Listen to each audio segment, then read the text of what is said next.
Hey guys, welcome to Bite Me.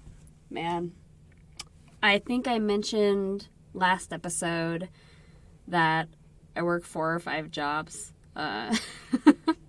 If you respect nothing else about me, respect my hustle. Because I'm out here really, I think that's the thing that makes me most mad about people like Mitch McConnell. It's like, I'm sure it's easy for people like you to sit here and say, oh, don't give them money. You don't see how hard we have to work just to survive. Like, they'll never know. They'll never be able to relate. But speaking of the 4 or 5 jobs, I think I did mention last time that I do run an AirBNB. Prior to the pandemic, I had really delightful experiences meeting people from all over the world. And the guests were primarily from other countries. And they would come here, Mount Rushmore, the hills, whatever. They had all sorts of reasons. But, oh my God. I mean, I'm telling you, from France, from Ireland, Australia, all over the place. It's amazing because, it's like, okay, if I can't travel, because, 4 or 5 jobs, you don't necessarily have the time to travel. Sometimes I wonder if I'm just working myself to death, which I literally am. That's another conversation for another episode. But the point is, I was bringing the culture to me. And it was really great. It's been nice having had that experience to get some outlook on, the rest, how other civilizations and other societies work, even from my little frozen over South Dakota bubble. But I definitely would say some stories, because I do chat with the guests if I can, some stories in particular have stuck with me more than others. Bill Nye, the science guy, he has a quote. It says, "Everyone in this world that you meet knows something that you don't know." So when you meet somebody, you should take that opportunity to find out what that is, because that's how you expand your knowledge and grow. I talk about how some stories stick out in my mind more than others. We'll come back to that in a minute. But, am I the president? No. Am I in any sort of position of power? Negative. I am but a simple creator on TikTok, a mother, a dog groomer, a citizen in these ununited states, a cog in the machine of capitalism, a mindless drone staring at a phone screen, a grain of sand on an endless beach, an ant on a farm hill. But oh, what power these ants hold when they come together, and what bravery it is to exhibit that both individually and collectively. We talked a little about the bystander effect a few weeks ago in episode 14, The Truth About Tolerance. I think when situations arise, we subconsciously have the thought, I'm too small for that.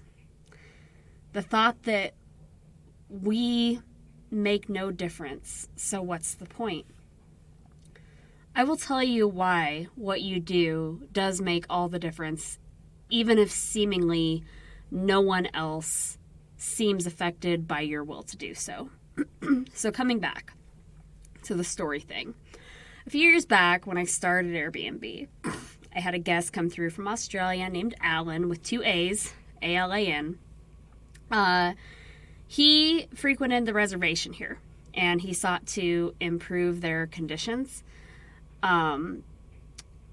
He had a rough time because due to all of the systemic racism around here, the reservations and the tribes here are met with many obstacles. It's not a lot of financial aid. They don't have a lot of resources, no humanitarian resources. Like, these people really have been. If you ever saw the 2020 episode of the Pine Ridge Reservation, or, I would encourage you to go watch it on YouTube, you will see that these people are very impoverished and by no making of their own necessarily. Like, their culture is sold here to the tourists. The white people profit off of it. We don't even get them streetlights on the reservation. And I can't imagine being born into something like that. It makes me very aware of my white privilege, because these people are born into that with seemingly no way to get ahead. I can't imagine being born into something like that.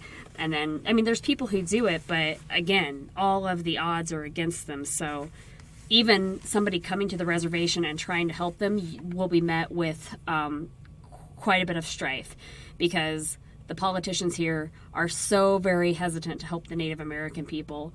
I could sit here and say for whatever reason, but it's racism. Like, they really are. It's just this never-ending fight over the land.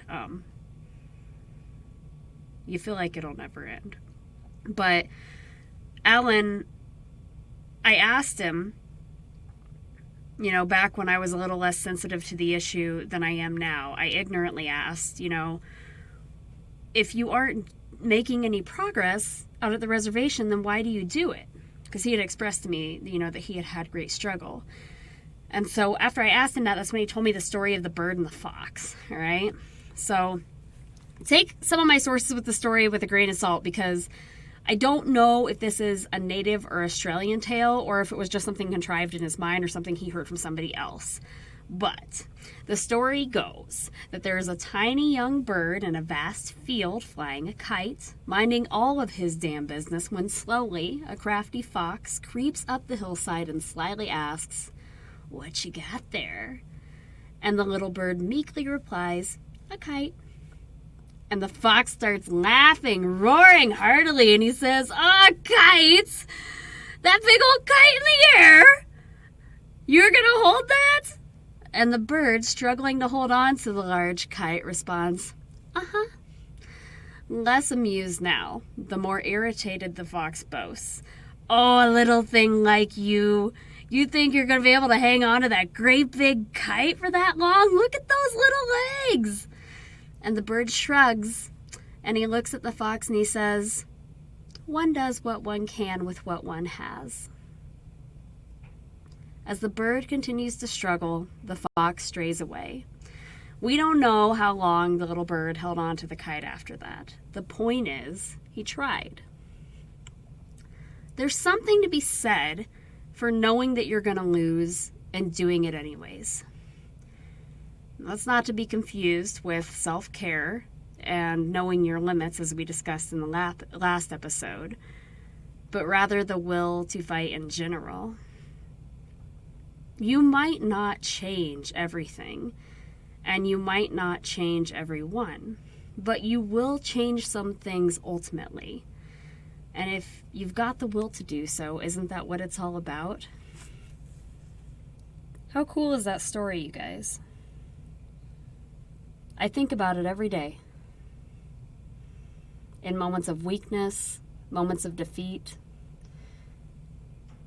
Even if I died tomorrow and I died a loser and I never won any of my battles that I chose, which, as we discussed in the last episode, I have issues doing, I would still know that I was a fighter, that I tried to make a change. You know? Sometimes that's enough. You don't want to be taking L's all the time. I get it, you know? Sometimes you need a win. A lot of times you need a win. Especially right now, I think all of us could use a win, even if it's just a little one. But you can't lose the will, like the tiny, you know, that's so beautiful, the tiny bird. This fox, you know, harassing him, and could have just easily snapped. The fox is intimidated by the bird's will to simply hang on. So that's effectual in and of itself. I think that the powers that be know that we're small, but we are mighty. I don't want anybody, if you take nothing else from my podcast, like, take that away. You make, on some level, a difference to someone somewhere or something somewhere. It's like a fire inside of us. I don't know. I'm getting kind of cheesy here. Sometimes it's not always funny or sarcastic. Sometimes it's just cheese, and that's cool. It's not all politics and negative. Sometimes it's just a nice tale that some guy from Australia told me, and that's cool, you know? It's the little things, you guys. It really is. For more information on how personal impact creates small changes, I encourage you to visit theartofsimple.net. And if you're interested in volunteering or donating to a Native American reservation, you can go to www.powwows.com. As always, check out the Truthful Groomer website. I've got new merch up, so really do go take a gander at that, because it's kind of good stuff. The link tree is in the bio on YouTube and on TikTok. Go go ahead and subscribe to me on Twitter and Insta. It'll let you know when I have a new podcast episode up. And be sure to check out the Pack on Patreon, where we have a private forum to exchange our stories more intimately. Really grateful to have you guys here. I look forward to seeing you next time, and go forth with your kite.